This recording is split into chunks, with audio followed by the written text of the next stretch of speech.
Hi Pasquale, welcome back again to the Minasi Blueprint. You told us last time about the Uber driver story. Now tell us, how did the interview go? The interview with the state agency? Yes. Well, it was a disaster, I would say. That was my interview number 7. As I told you last time, I had 6 other interviews with other state agency and I failed and I didn't succeed into getting a job. The last interview, I arrived very motivated.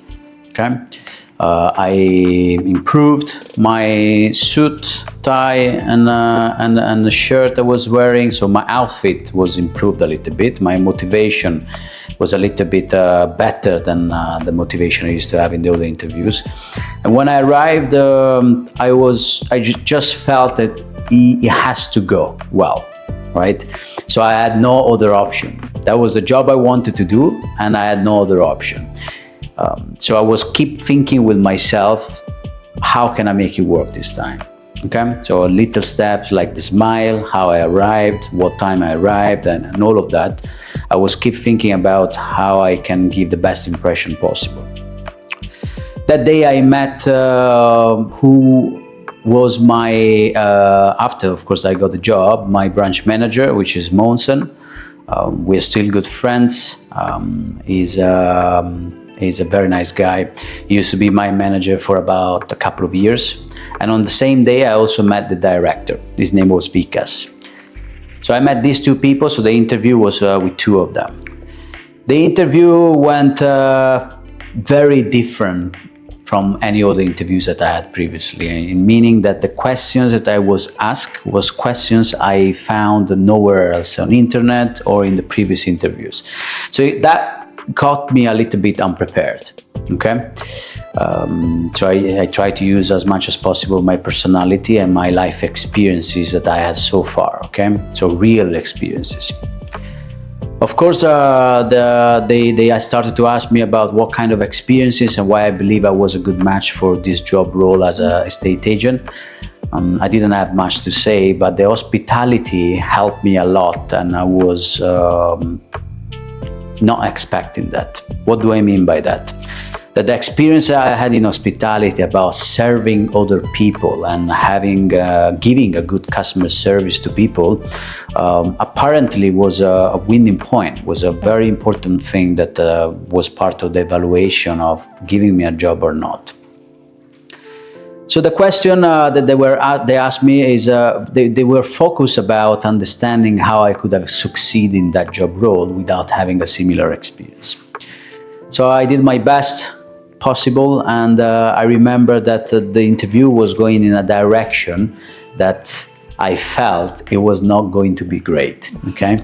Because I didn't have much to say about being a salesperson, and I didn't have much to say about being an estate agent, right? So at some point I remember that I had an instinct, okay, inside myself, and it was about proving them that I really wanted the job and I was going to be successful, okay? So what did I do? I told them, first of all, I am aware that you might have met more experienced people than me. I'm aware of that. There was 2 things that helped me to get the job, and I found out later on. My manager at the time told me. Number 1 was that I was ready to give my resignation straight away, on the same day. I'm ready to get this job, and I'm ready to give resignation to my current job as a bartender in Gaucho. And the number 2 thing was that 6 months before, what I understood in London, the rent was very expensive. And I understood that I should have started to save some money. So how can I save some money on the rent, on the monthly rent? So what I did, I had a few £1,000 saved on the side. It was about £4,000. Yeah? I've invested all of them, and I took a house. A house had 4 bedrooms and 2 living rooms. So what I did, I converted one of the living rooms into a bedroom. Okay, I took the whole house, and then by myself, I found tenants. So I rented the rooms out, and the total of the rooms was covering the entire rent, so that I could have zero rent. So I remember I paid my rent in London only for the first year and 4 months, about 16 months. And then after that, for 5 years after that, I never paid a single euro in rent. And I was just doing this by taking a house and renting the rooms. That's called sublet. That's not legal, right? But sometimes, you gotta do things a little bit out of the ordinary to achieve things. And at the time, I believe I was not doing anything wrong. Just to rent out rooms to those who were people I knew, friends. I was giving them good prices, but still the rent was covering. So when I mentioned this in my interview, that was the second thing that helped me to get the job. They loved it. They saw my skills, and then they saw that I was in some sort of way connected into the property market, so they loved that. The interview went very different from any other interviews that I had previously, meaning that the questions that I was asked was questions I found nowhere else on the internet or in the previous interviews. So that caught me a little bit unprepared.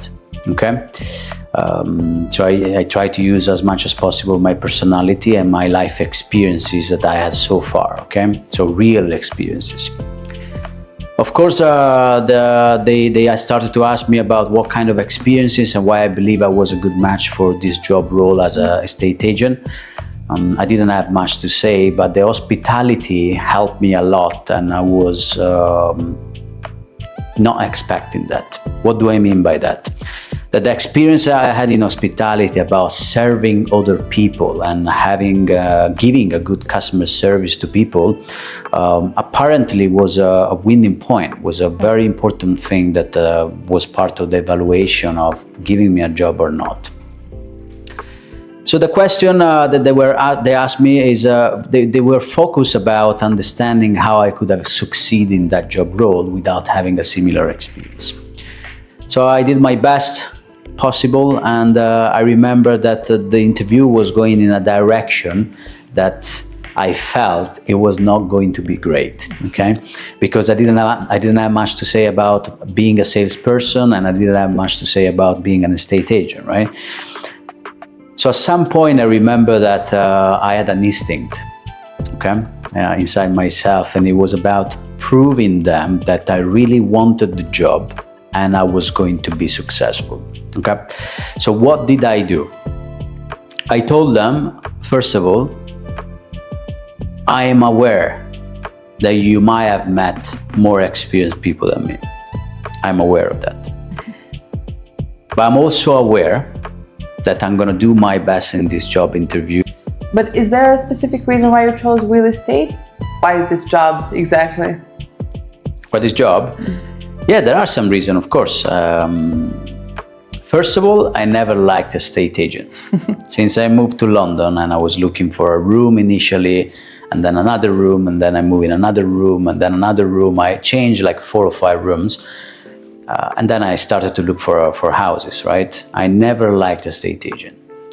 The reason why I never liked estate agents that I was meeting is because they were very pushy and a little bit aggressive in their sales style, right? Yeah. And I always had the feeling that they didn't really care about my needs as someone who was looking for a house, but they just care about closing deals, right? Yeah. So you were going to meet me now and they have another meeting after. So the London market about estate agent is very busy. So that was the reason number one. I remembered that I said to myself, I want to be a better estate agent than the ones I met until now. Reason number one. Reason number two is because I believed it was cool to dress up nicely on a daily basis, so suit and tie. professionally dress up and meeting properties owners and meeting people who they are from all countries, all different countries, and they have a need of looking for a house, wherever there are family or tenants or two individuals or one individuals. I think it was cool to dress up nice and meet new people. Okay. In my previous job as a bartender, yes, I was meeting people, but I wasn't even really entering into their life and exchanging proper conversation with them, right? So this was the reason number two. So dressing up nicely and meeting new people, wherever they're landlords or tenants. The reason number three is because I believe that at the time I wanted to improve my sales skills. My previous experiences in the sales world were not really deep. So I said to myself, what do I need to become a better person? And I realized that the number one thing that you need is to be able to sell yourself. So for that reason, you need to be having sales skills, right? So I started to understand what kind of job they can, I had access to, right? As a foreigner, just moved from Italy with not a perfect level of English and so on. An estate agent was one of the jobs that you can have a chance to get in, right? Even if majority are English people who work in the estate agency, and especially some sort of estate agencies, they only have English people, right? So that was my reason number three. So learning sales skills and sales techniques. So these are pretty much the main reason why I decided an estate agent can actually be a good job. And I know that if you want to get paid well enough, of course you need to find a job that not only gives you a basic salary, but that give you a possibility to earn commissions and bonuses, right? Being a salesperson is one of the most paid jobs that there is out there, so I wanted to earn more. I remember at the time I was earning about £1,100 as a bartender in my first experience, and about £1,400 on my second experience, and only my room was about £800. So the room I was renting at the time was £800, including bills. Then I had the transportation, £200. Then I had the cost of living if I wanted to eat something. And I remember that most of the time I wanted to go out for a drink, I didn't have the chance because I didn't have money in my pocket to go and have a drink, not even a single cocktail sometimes. And that was hard. So I said to myself, I need more, right? I need to achieve more, and I need to understand how I'm going to be able to do that. But how was the transition, Pasquale, between bartending and real estate, two completely different jobs? How was it? What was hard and what was not? Very different jobs, I would say. I told you the story last time, I believe, of the New Year's event, right? Where I was working in Gaucho restaurant, and my resignation, my last day at work was literally 10 days after. So 10th of January is when I was my last day at work in Gaucho, in hospitality world. That night, I remember that we wanted to go out and have a party for New Year's event, me and my colleagues that I had in Gaucho restaurant. And I remember that the night lasted so long, right? We were supposed to leave around 1 a.m. That we were promised from our managers, and we left around 4 a.m. in the morning. So that messed up all of our plans that we had to go disco club and enjoy the New Year's event. That made me feel very bad. Okay, I remember I cried that night behind the bar, and I said to myself, I don't want to work here. I don't want to be on New Year's event serving other people, even if there is nothing wrong about, right? The world is full of restaurants, and if there wouldn't be people happy about it, there wouldn't be any restaurants, right? But it was not right for me. It was not right for me. So I remember that that period was the transition when I started to study about estate agency, right? So after that event, I gave my resignation, okay? And after a couple of days, I had the interviews into the estate agent. So the transition was nice. I would say it was very nice, was very motivating, and I felt very good. I remember I was spending most of my time behind the bar during my working hours, during my shifts, on learning how to become a successful estate agent. So I was reading job description, I was reading what kind of question you get asked to interviews, and all of those sort of things, and what kind of skills you need to be a good estate agent. So I was spending most of my time doing that and reading books. Actually, there are 3 books that have changed my life and had a very strong impact in my life in that period. Book number 1 is The Secret. Book number 2 is Poor Dad, Rich Dad. And book number 3 is How to Win Friends and Influence People, Dale Carnegie. So these 3 books alone changed my life completely in that period, and I really realized the power of books. You know, sometimes people are in a period of their life where they feel a little bit lost, right? They want to do things, they don't know how and what and when. And I always suggest people one thing: if you don't know what your next moves can be and will be, is because you need some self-development. So you need to put yourself as a person into another level. So you need to improve yourself, develop yourself, so that you can have a better visions on how you can move forward, right? So books most of the time are the answer. So you don't know how to move and when to move and what to do about your life and when to start and how to start. Read books. That's one of the best advice I had when I was younger, and I believe it's one of the best advices I'm giving to people today. Read books. Of course, these books are really famous and very well known for their potential. But however, what was something specific that you remember from that time that taught you maybe a principle that you still live by today? They are very special books indeed.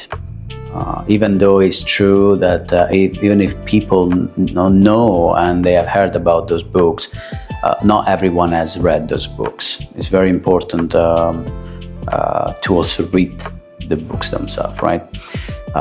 So The Secret, one of the first book I read in that period was The Secret. So The Secret is about law of attraction, okay? So how you have to think, how you have to feel to attract certain things, okay? So there is something I use in my daily routine when I want to achieve something. The number one, there is a process that I actually use. Number one step I take is to visualize, okay? I literally close the eyes and I try very hard to visualize what I want to achieve in detail. The second step I take is to have a feeling. So feel it inside me, feel it inside my veins, my bones, in my heart. So whatever I'm visualizing, I want to feel it. So how does this visualization makes me feel, right? So I want to feel it. The number 3 thing is to make a plan. I usually start from a very big vision. You know, I'm a visionary. People believe I am, and sometimes when I express my vision, the people they take me as crazy, right? Because they're too big, and they tell me, you know, how you think you're gonna get there? Oh, that's impossible. Already there is someone else doing it, or there is nobody else doing this. So the number 3 thing is to take notes. Okay, so I have my notebook. Every year I have my 1 or 2 notebooks where I take different notes, and every time I create a vision as much as big as possible, I create a plan to action. Okay, so what is the plan in detail, and what are the steps and the things I need to do in order to achieve what I want to achieve? So I write it down. Okay, people have heard about writing down things many times, and people will hear it all the time, but very few people literally write things down properly as they should. And the number 4 thing is actually do something about it. Yeah, so take action. Most of the time people believe that you need to have everything ready to start something, and it's where they mess it up. They never start. That's That's not how I did things. How I did things is to start, just start, right? I don't know exactly how I'm gonna make the first steps and where the first step they're gonna take me, but I'm gonna make the first step anyway. Yeah, maybe my second and the third step is not planned, but I will make the first step that will take me forward to the next steps. So this is the process that I take usually when I need to do things. So the secret teach you about law of attraction, okay, attracting things. The second book is Poor Dad, Rich Dad. So Poor Dad, Rich Dad from Robert Kiyosaki, is a very famous entrepreneur and property investor, teaches you that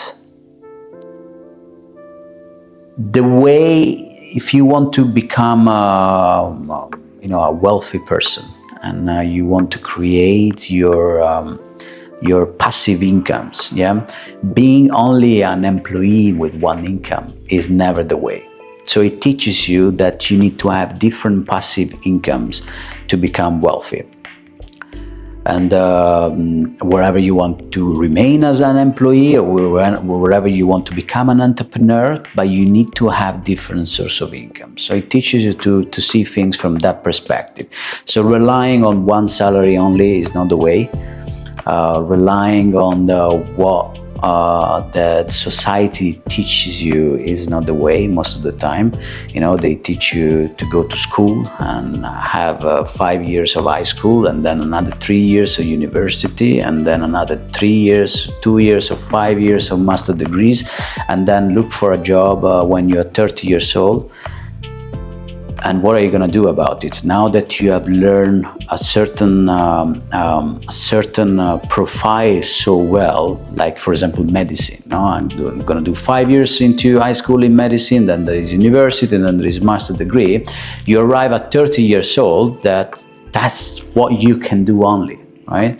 So it kind of closes your views.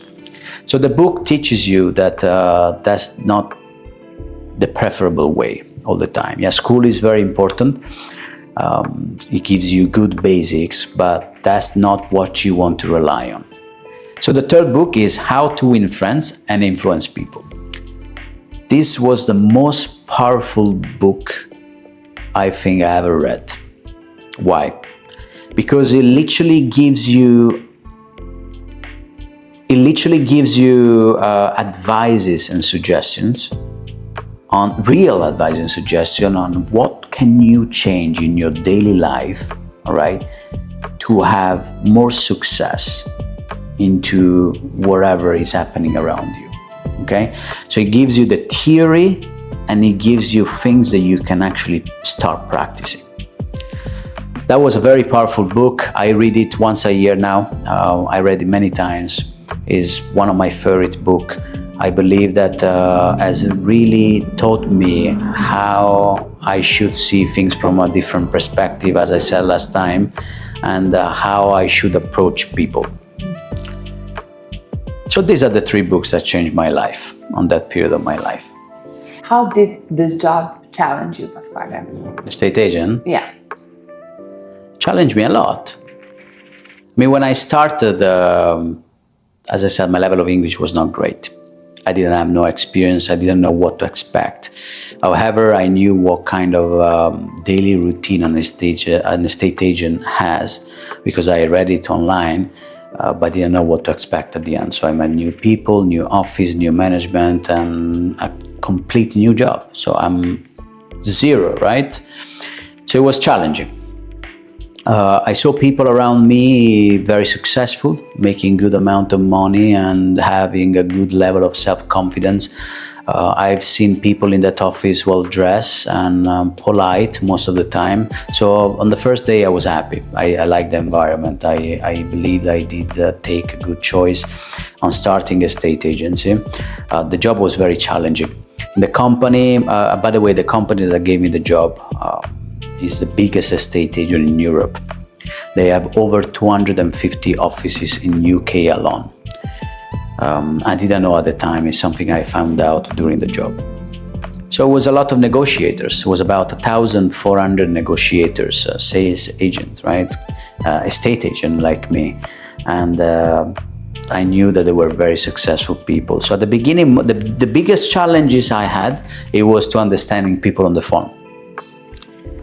So most of the time, most of the day, you were spending on making phone calls, right? I was making 150, 200, 250 phone calls a day.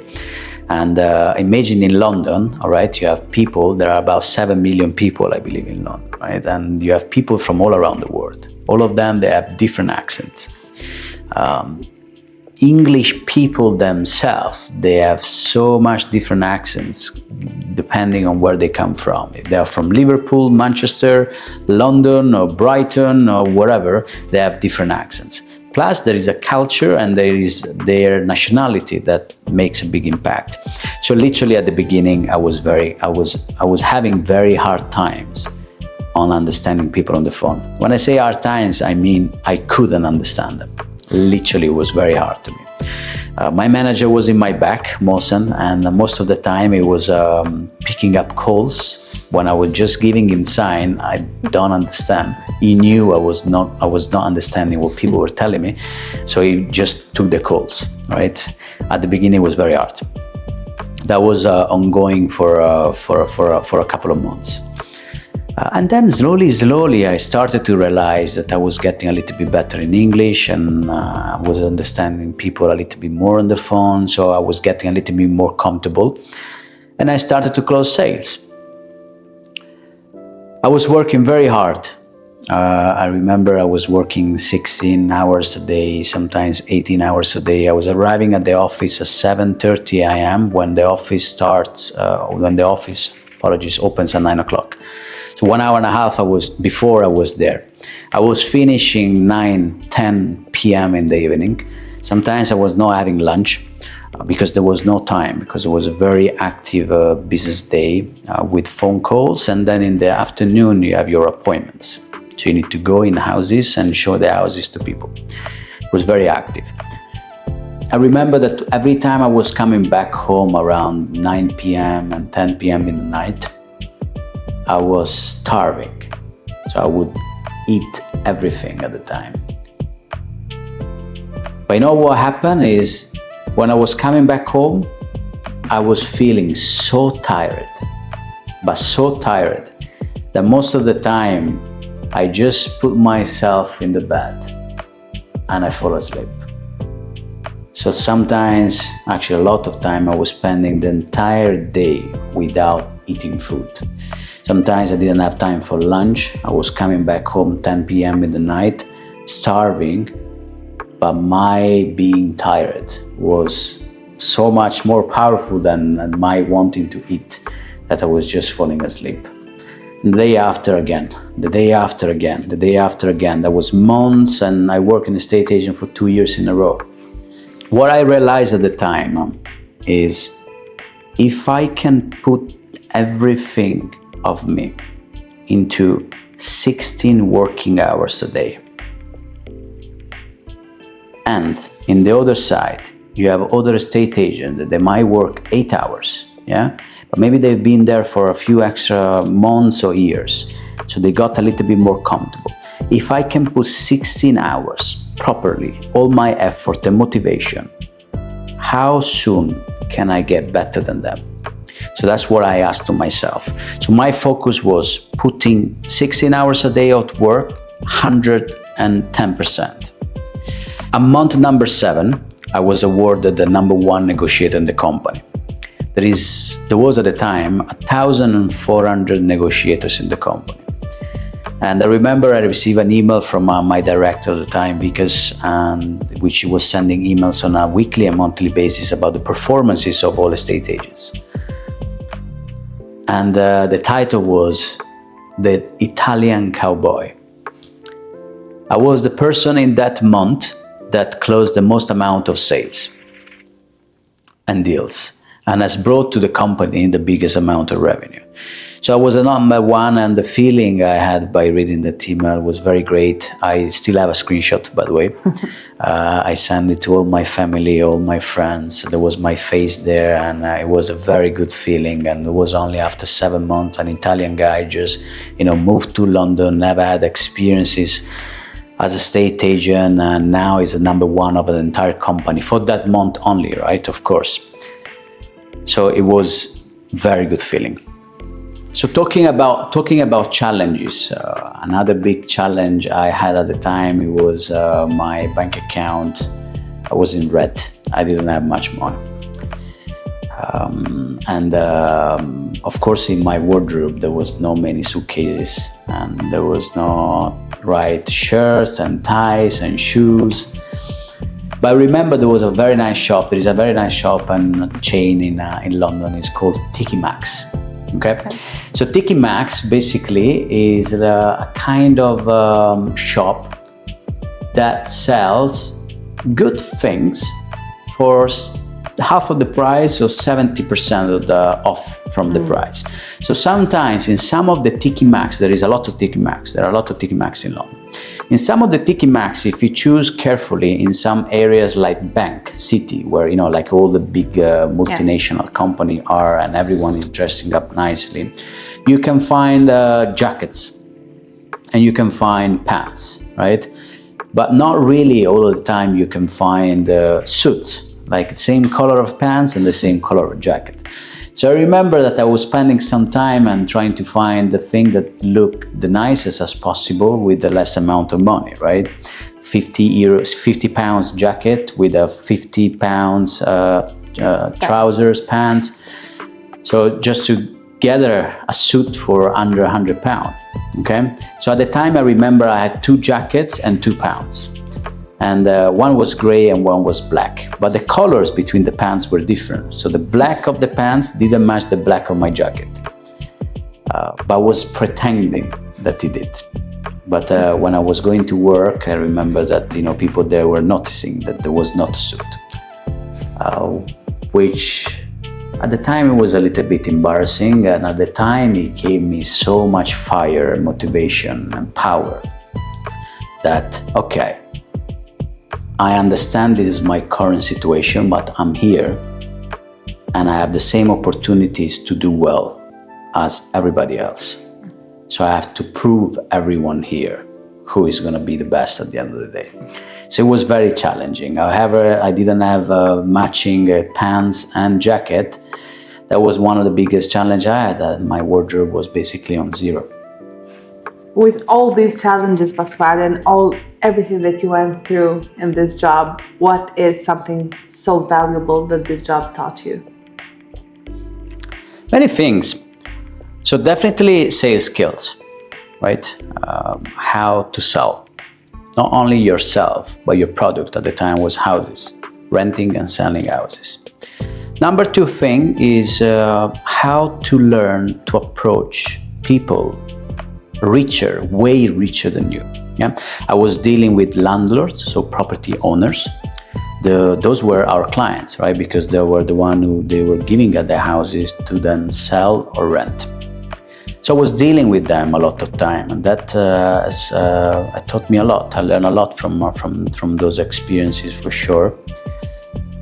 At some point of my experience as a estate agent, I remember that I started to think and ask myself, how does an entire operation, an office and company of this size work? So how can someone build such an enterprise? So I remember after 1.5 years I was working there. I was, yes, an employee, but I started to see everything around me with when you're a kid, you're very curious. And the kids always ask, why? Dad, mom, why, right? And I believe that adults and people in our age, any age after the 18, you should always be a kid in a certain way. What do I mean by that? Is you should always ask yourself why. Yeah, I see something around me that I like. How does it work? Yeah, you ask yourself questions. So after a year and a half that I was working as a estate agent, I started to ask the question, how can you build such an enterprise? So everything around me on a daily basis, everything I was seeing, I was trying to understand what's behind. Yeah, how can you build certain operations? That was one of the life-changing experiences that I would say I've had the most. That period, I learned how to see things from an entrepreneur point of view, right? And I realized I wanted to become a business owner. So now I had the skills on how to sell. I have a couple of suits in my wardrobe.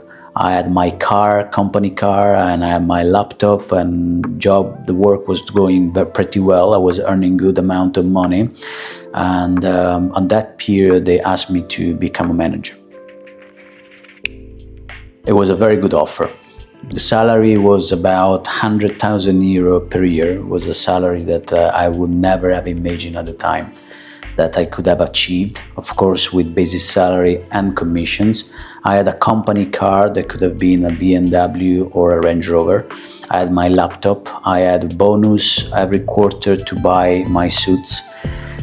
And it was a job offer that it was very hard to say no.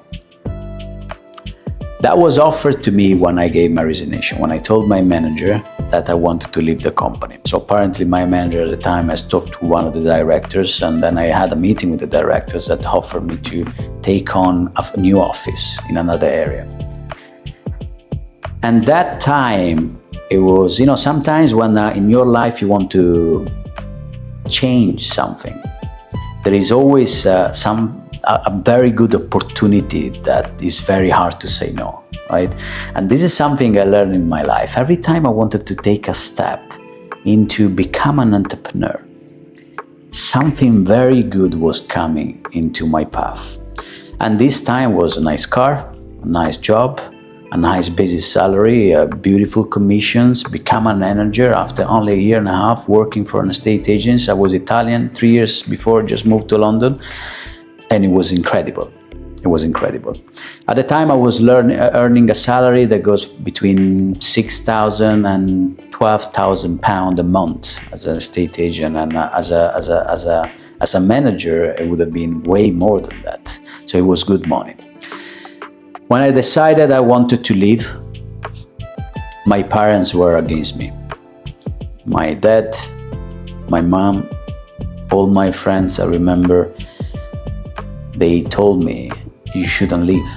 Why do you want to leave such a job? You have built so much. You can just go further and just get better. That's stupid. If you take this decision, you're stupid. To go and do what? We will talk about Blue Magic Group maybe another time, but at the time I wanted to build the best clinic in the world. The best heart transplantation clinic in the world, and I had no idea how to do that. I just had my heart transplantation done in 2017, in July, and I just didn't want to be an employee anymore.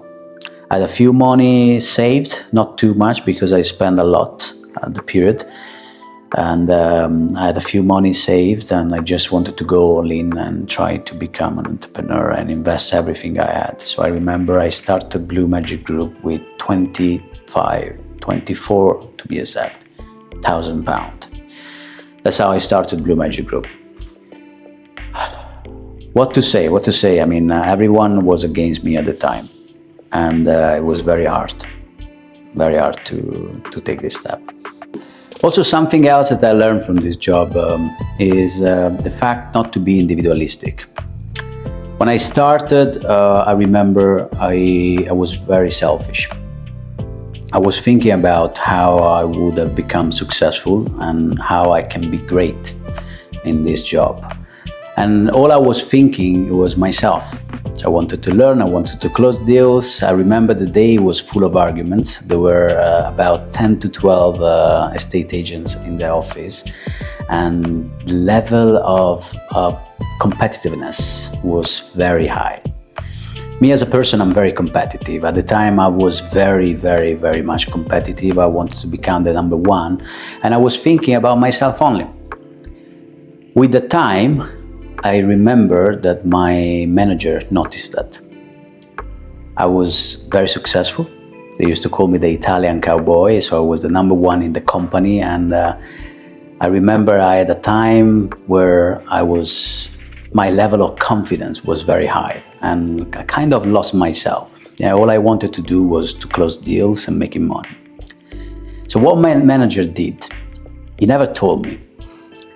But remember, there was a new entry at the time. It was a lady. I just started to work with us in the same office. So the manager came to me and he told me, Pasquale, you're gonna become her mentor. I was like, what is the mentor? So now you will become her mentor, meaning that you need to look after her. You're gonna need to teach her the job, how to become great, how to close deals, and everything that's in your responsibility. And I wasn't happy.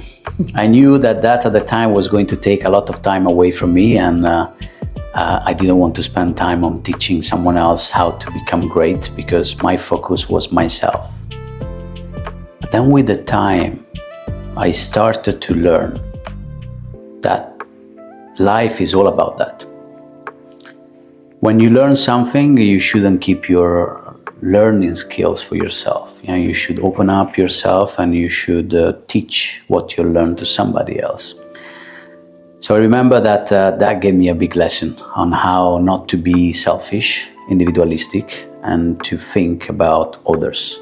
I learned a big lesson at the time, because you cannot have a business if you're not capable of doing that.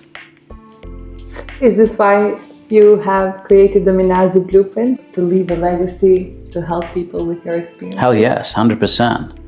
The reason why we created the Minasi blueprint is because I want to give free tips. I want to share my experience with the hope to inspire others. Thank you, Pasquale. Good.